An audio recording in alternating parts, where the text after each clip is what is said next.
আসসালামু আলাইকুম, ইসবাত হবিস কুকিং চ্যানেলের নতুন আরেকটি রান্নার পর্বে সবাইকে ওয়েলকাম জানাচ্ছি। পাউরুটি, ডিম আর কিছু চিজ দিয়ে সিম্পল একটি রেসিপি শেয়ার করছি। দেখতে কিন্তু খুবই গর্জিয়াস আর খেতেও আলহামদুলিল্লাহ অনেক টেস্টি। তাহলে চলুন কথা না বাড়িয়ে রেসিপিটা শুরু করছি।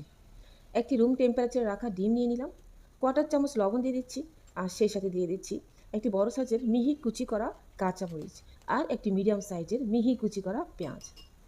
দিয়ে দিচ্ছি 1 টেবিল চামচ কর্নফ্লাওয়ার আর সেই সাথে সামান্য একটু গোলমরিচি গুঁড়া।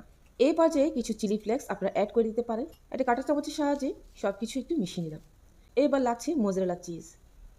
প্রায় কোয়ার্টার কাপের মতো মোজারেলা চিজ আমি গ্রেট করে নিয়েছি আর সেটা ডিমের মিশ্রণে মিশিয়ে দিচ্ছি।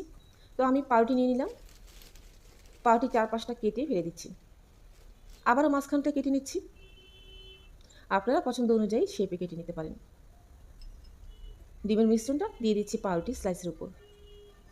এবার একটি ফ্রাইং প্যানে আমি তেল গরম করে নিচ্ছি। হালকা একটু তেল গরম হয়ে আসলেই কিন্তু পাউরুটি স্লাইসগুলো উল্টে দিয়ে দিচ্ছি।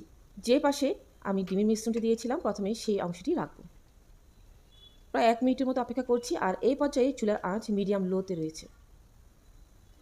1 মিনিট পরে পাউরুটি স্লাইসগুলো উল্টে দিব আর চুলার আঁচ একটু বাড়িয়ে দিব, কারণ আমি এক পাশেই মিশ্রণটি রেখেছি আর অন্য পাশ খালি রেখেছি।